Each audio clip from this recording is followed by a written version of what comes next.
dari kecamatan yang hadir Pak Cecep Kasih Ekbal, kemudian Ibu Reva Kasih Pelayanan, dan Pak Ahmad Suri Kasubag Perencanaan Keuangan Kecamatan, dan staf. Yang saya hormati Pak Insa Desa Jayati, kemudian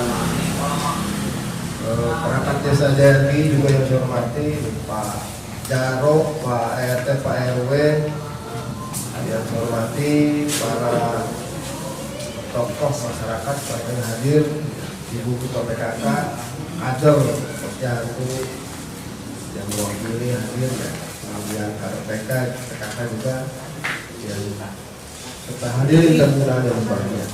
Puji dan syukur kita panjatkan kehadiran Allah Subhanahu wa Ta'ala yang senantiasa melimpahkan segala rahmat dan karunia-Nya kepada kita semua, sehingga alhamdulillah pada siang menjelang sore hari ini kita dapat hadir bersama dalam rangka pelaksanaan musyawarah desa. Ya, musyawarah desa sekaligus tadi Bu Lurah ada penyampaian laporan realisasi anggaran desa tahun 2021 dan rencana pelaksanaan program kegiatan tahun 2022. Hari ini pelaksanaan musyawarah desa dalam rangka mendukung pelaksanaan musyawarah rencana pembangunan di kecamatan guna penyusunan kebijakan rencana kerja pemerintah daerah tahun 2023. Jadi Bapak Ibu, kegiatan hari ini adalah dalam rangka menyusun daftar usulan kegiatan untuk menyusun kebijakan pembangunan di tahun 2023 yang nanti dianggarkan melalui APBD atau anggaran pemerintah daerah Kabupaten Tangerang tahun 2023. Memang betul tadi yang disampaikan oleh Ibu Kepala Desa bahwa siklus pelaksanaan musrenbang desa itu dilaksanakannya jadwalnya di bulan antara Agustus sampai dengan Oktober atau triwulan ketiga. Dan itu berdasarkan Perpres atau Permen Mendes ya 114. Dan memang kebijakan itu sebetulnya sudah lama, hanya saja baru disinkronisasi oleh Dinas Pemdes dan Bapeda tahun ini. Namun demikian, karena ada kebutuhan, saya menyampaikan ada kebutuhan untuk dasar penyusunan kebijakan rencana kerja pemerintah daerah di tahun 2023, maka musyawarah ini tetap harus dilaksanakan. Nah, nantinya di bulan Agustus desa baru melaksanakan musrenbang, menghasilkan dua usulan untuk penyusunan rencana kerja pemerintah desa RKPDes tahun 2023 yang nantinya akan menjadi kegiatan yang dilaksanakan oleh dana desa atau anggaran desa, dan satu lagi adalah usulan atau daftar usulan untuk rencana pembangunan 2024 yang nantinya akan dibawa pada musrenbang kecamatan tahun 2023. Nantinya seperti itu. Lalu siklusnya akan seperti itu nanti. Hari ini kita fokus pada rencana atau RKPD tahun 2023. Tapi gue saya hormati, tadi sudah banyak disampaikan oleh Pak Desa dan Pak Sekdes terkait rencana pembangunan. Sebetulnya apa yang disampaikan oleh Pak Sekdes dan Pak Des tadi sudah sinkron lah sebetulnya, sudah sinkron dengan tema dari rencana kerja pemerintah daerah tahun 2023. Temanya adalah pemantapan kualitas sumber daya manusia dan produktivitas ekonomi yang berbasis pembangunan yang berkelanjutan. Jadi tema ini lebih menyasar kepada program-program yang berkaitan dengan kesehatan dan pendidikan atau peningkatan derajat pendidikan masyarakat, peningkatan derajat kesehatan lingkungan masyarakat, dan peningkatan ekonomi mandiri masyarakat dalam rangka pemulihan dampak pandemi COVID-19, yaitu dengan mengedepankan usaha mikro gitu, atau pemberdayaan masyarakat yang bisa merangsang pertumbuhan ekonomi masyarakat seperti itu. Ini tiap tahun pemerintah daerah melaksanakan atau menyusun kebijakan anggaran pasti ada tema, dan itu pun juga desa pun harus seperti itu. Nanti desa di dalam RKPDes-nya atau musembang desanya di bulan Agustus atau bulan September nanti apa yang akan diprogramkan harus juga sinkron atau sesuai dengan tema ini, seperti itu. Harus sinkron sesuai dengan tema ini, karena sekarang kita bicaranya adalah pembangunan yang berkelanjutan. Jadi dari tingkat bawah sampai ke atas itu semua programnya nyambung, tidak jalan masing-masing. Nah, kalau melihat dari tema tersebut, mengangkat kegiatan yang bersifat peningkatan kesehatan, rumah tidak layak huni masuk tadi sudah, karena pembangunan RTLH itu salah satu upaya untuk meningkatkan derajat kemiskinan, untuk menurunkan derajat kemiskinan dan meningkatkan kualitas lingkungan hidup.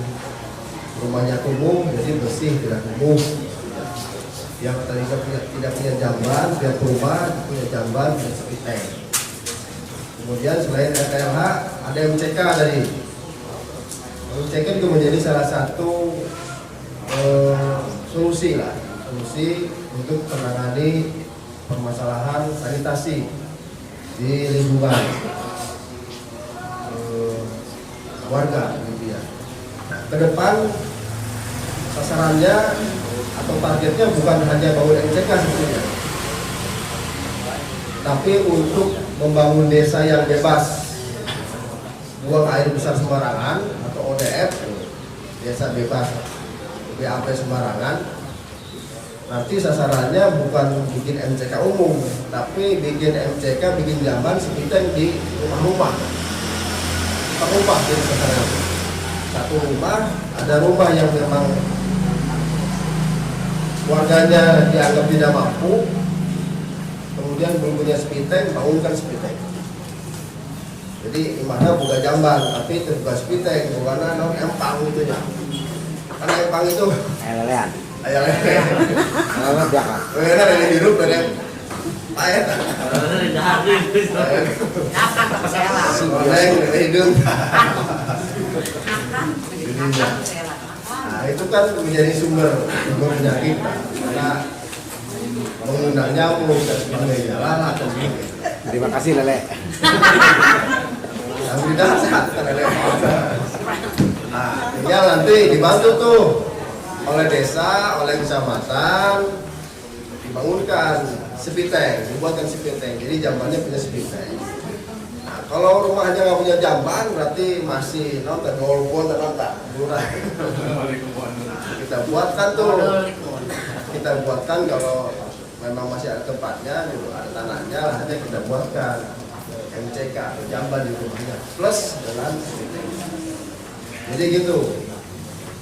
Kenapa nggak mengarah ke MCK bersama? Karena biasanya permasalahannya adalah perawatan. Nah ini perawatan. Ketika memang warganya guyup ya bisa terpelihara dengan baik. Jadi kalau ternyata masing-masing akhirnya yang dibangun oleh desa jadi rusak, ada rusak sia-sia. Karena bantuannya hibah seperti RT rumah tidak layak huni, nah, cuman bentuknya udah dibangunkan jamban, dibangunkan sepiteng. Rumah tidak layak huni plus nanti ada jamban, ada sepiteng. Jadi tidak hanya layak huni tapi juga rumah sehat. Sudah mendekati ke arah sana. Nah mudah-mudahan juga standar biayanya naik ya, 25 juta. Itu lagi konsultasi. Minimal 35 juta. Karena murah sering komplain, Pak, ya kebetulan dengan kali 5, tapi jadilah 7 kali 7 Pak. Ribu gitu. Tapi ya itulah risiko kita ya. Kadang sama, kami pun di kecamatan begitu. kita punya rencananya 6x5, ternyata masyarakat bisa lebih. Silakan sambil tambahin saya. Namanya kades. Kades juga dong. Ya. Jadi itu yang kesehatan adalah ETLH masuk, kemudian nanti silakan diusulkan untuk pembangunan rumah-rumah yang belum dimiliki jamban atau sepite. Datanya ada itu di bidang desa. Ya, itu nanti dimasukkan. Nah, kemudian kegiatan-kegiatan peningkatan derajat kesehatan tadi pencegahan stunting itu sudah menjadi program tahunan lah ya. Ada PMT, terus ada dukungan untuk posyandu, itu bagus. Itu harus dilaksanakan. Jangan sampai tidak ada, karena ini program nasional stunting. Ya, mencegah stunting sama dengan kita memberikan jaminan terhadap generasi penerus bangsa. Anak kecil, kalau nggak stunting nantinya pengaruh terhadap perkembangan tubuh, kecerdasan otak dan sebagainya. Jangan dibedok. Jangan dibedok.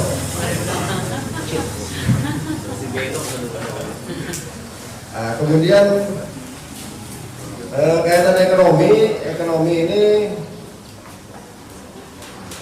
bisa dengan usulan pemberdayaan masyarakat. Ya, kebanyakan misalnya penyediaan keterampilan kerja, gitu. Atau kemudian nanti bisa kerjasama dengan BLK. Masyarakatnya yang berarti di sini, pembiayaannya sumber dari desa, bisa saja. Bisa. Jadi tadi itu pengiriman peserta ibaratnya. Nggak usah kita capek-capek, kita punya BLK, kita nanti itu. Tinggal desa menganggarkan pengiriman peserta. Sama seperti melaksanakan sidang isbat seperti itulah. Alhamdulillah. Berapa anggaran pelatihan per orangnya. Jadi nanti apa yang mengganti, menjahitkah atau mungkin pelatihan servis AC atau las dan sebagainya. Di sana ada semua. Itu dengan sistem kerjasama desa dan BLK. Jadi program-program dari desa tidak hanya fisik, tapi mengarah juga kepada tadi peningkatan kualitas SDM, kesehatan, pendidikan, dan ekonomi. Ya, selebihnya bisa juga nanti berupa bantuan. Ada kelompok yang bisa ternak, silakan masukkan program untuk bantuan hewan ternak. Saya seperti itu. Atau juga nanti Lurah bisa membuat semacam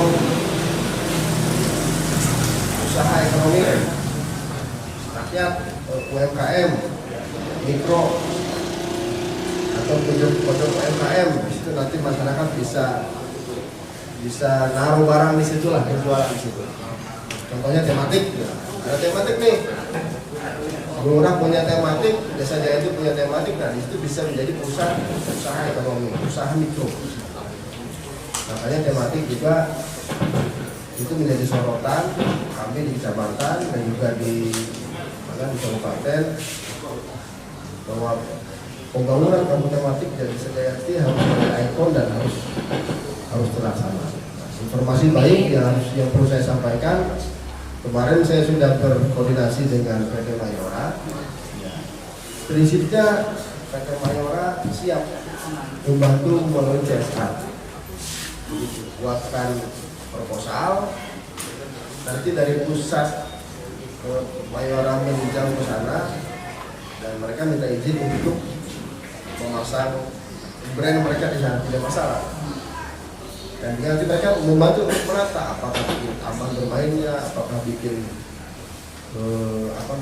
kios-kiosnya segala macam. Nah, itulah kita coba memanfaatkan potensi yang ada di wilayah. Jadi tidak hanya bersumber dari dana pemerintah, tapi juga ada uluran tangan dari sektor swasta di sekitar kita. Itu hal-hal yang mungkin mengarah kepada pemantapan sumber daya kualitas sumber daya manusia. Tinggal nanti kami akan sesuaikan dengan usul yang ada begitu ya.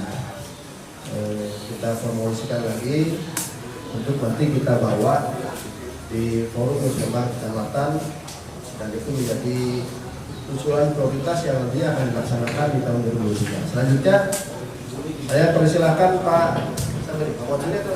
Matsuri untuk memaparkan arah kebijakan dari rencana pembangunan di tahun 2023, dan nanti ada pemaparan rencana kegiatan yang akan dilaksanakan untuk Desa Jayanti dari anggaran kecamatan, dan juga realisasi PBB sabaraha yang kontribusi masyarakat Desa Jayanti untuk masyarakat, dan berapa yang sudah diberikan pemerintah kepada Desa Jayanti. Demikian sementara, silakan Pak Menteri.